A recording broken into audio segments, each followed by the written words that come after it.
ऐसा बहुत ही कम देखने में आता है कि दुश्मन की फौज अपने मद्दे मुकाबिल किसी फौजी की बहादुरी की दाद दे और अपने हरीफ से ये कहे कि फलां फौजी की बहादुरी की कदर की जानी चाहिए। सन 1999 की कारगिल जंग के दौरान ऐसा ही एक वाक़या पेश आया जब टाइगर हिल के महाज पर पाकिस्तानी फौज के कप्तान कर्नल शेर खान ने इतनी बहादुरी के साथ भारतीय फौज का मुकाबला किया कि दुश्मन भी इनकी शुजाअत का एतराफ़ करने पर मजबूर हो गया।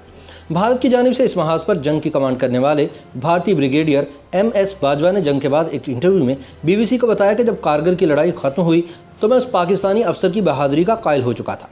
मैं सन 1971 की पाक भारत जंग भी लड़ चुका हूँ। मैंने कभी किसी पाकिस्तानी फौजी अफसर को ऐसे क़यादत करते नहीं देखा। बाकी सारे पाकिस्तानी फौजी कुर्ते पजामों में थे और वह तनहा ट्रैक सूट में था। कारगिल पर शाया होने वाली किताब Kargil untold stories from the war की मुसन्निफा रचना बिश्र रावत का कहना है कि पाकिस्तानियों ने टाइगर हिल पर 5 मुकदमात पर अपनी चौकियां कायम कर रखी थी।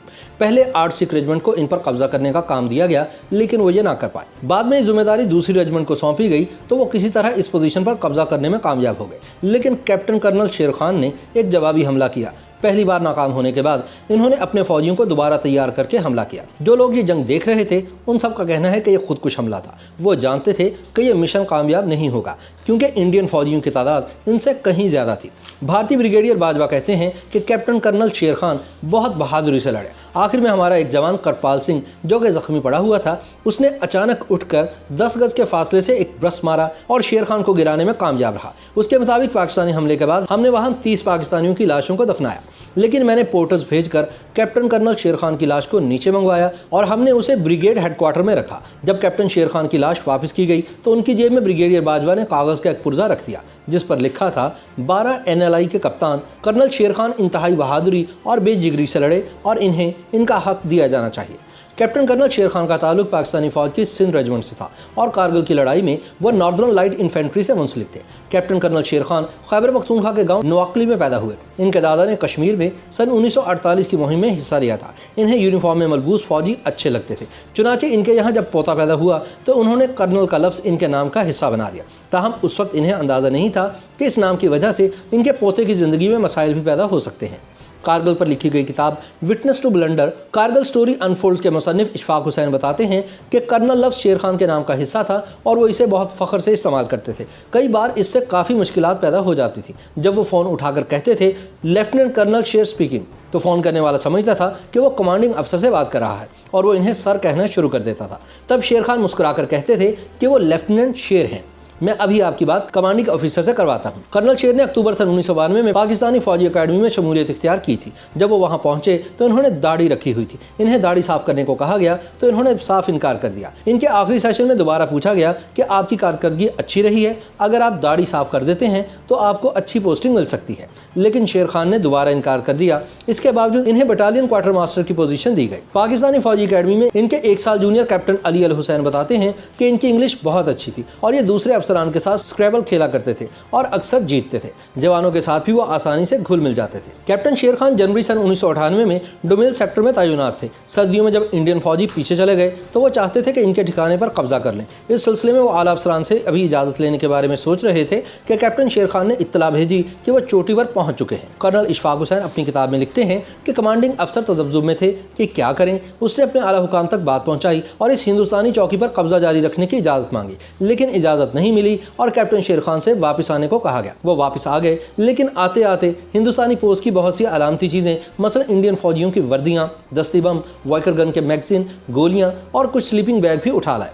4 जुलाई सन 1999 को कैप्टन शेर खान को टाइगर हिल पर जाने के लिए कहा गया।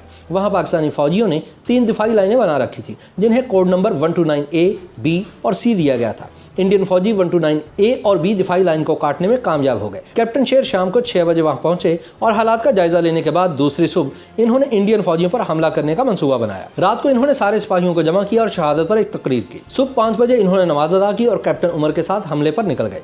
वो मेजर हाशिम के साथ 129 B पर ही थे कि इंडियन फौजियों ने जवाबी हमला कर दिया। खतरनाक सूरत हाल से बचने के लिए मेजर हाशिम ने अपने तोपखाने से अपनी पोजीशन पर ही गोलाबारी की बात की। जंग में जब दुश्मन फौजी बहुत करीब आ जाते हैं तो फौजी इनसे बचने के लिए इस किस्म का मुतालबा करते हैं। कर्नल इशफाक हुसैन आगे लिखते हैं कि हमारी अपनी तोपों के गोले हमारे चारों तरफ गिर रहे थे।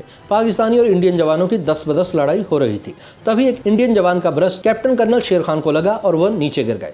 बाकी पाकिस्तानी फौजियों को तो इंडियन आर्मी ने वहीं दफन कर दिया, लेकिन कैप्टन शेर खान के जस्ते खाकी को पहले श्रीनगर और फिर दिल्ली ले जाया जाया गया। कैप्टन शेर खान को पाकिस्तानी फौज के सबसे बड़े एजाज़ निशान हैदर से नवाजा गया। बाद में इनके बड़े भाई अजमल शेर ने एक बयान में कहा कि अल्लाह का शुक्र है कि हमारा दुश्मन भी कोई बुज़दिल दुश्मन नहीं। अगर लोग कहेंगे कि इंडिया बुज़दिल है तो मैं कहूँगा नहीं, क्योंकि उसने ऐलानिया कह दिया कि कर्नल शेर खान हीरो हैं। 18 जुलाई सन 1999 की निस्फ शब को मलीर छावनी के सैकड़ों फौजी कराची के हवाई अड्डे पर पहुंच गए थे, जिन्होंने कैप्टन कर्नल शेर खान की लाश वसूल की। इनके दो भाई अपने आबाई गाँव से वहाँ आए थे। कर्नल इशफाक हुसैन लिखते हैं कि सुबह 5:01 पर तैयारे ने रनवे को छुआ। इसके पिछले हिस्से से 2 ताबूत उतारे गए। एक में कैप्टन शेर खान का जस्द खाकी था, जबकि दूसरे ताबूत में रखी लाश की शनाख्त नहीं हो सकी। इन ताबूतों को एम्बुलेंस पर रखा गया और उस जगह ले जाया गया जहां हज़ारों फौजी और आम शहरी मौजूद थे। बलोच रेजिमेंट के जवानों ने शेर खान का एम्बुलेंस से ताबूत उतार कर आवाम के सामने रखा, जहां खतीब ने नमाज जनाजा पढ़ाई। नमाज के बाद इस ताबूत को पाक फिजाइया के तैयारे पर दोबारा रखा गया। यह तैयारा कराची से इस्लामाबाद पहुंचा, जहां एक बार फिर नमाज जनाजा अदा की। इस मौके पर उस वक्त के सदर मुमलिकत रफ़ीक तारड़ भी मौजूद थे। इसके बाद कैप्टन कर्नल शेर खान शहीद का जस्द खाकी इनके आबाई गांव ले जाया गया, जहां हज़ारों अफराद ने पाकिस्तानी फौज के इस बहादुर फौजी को अलविदा कहा। शेर खान के इस गाँव का नाम अब इनके नाम पर कर्नल शेर खान गाँव रख दिया गया है।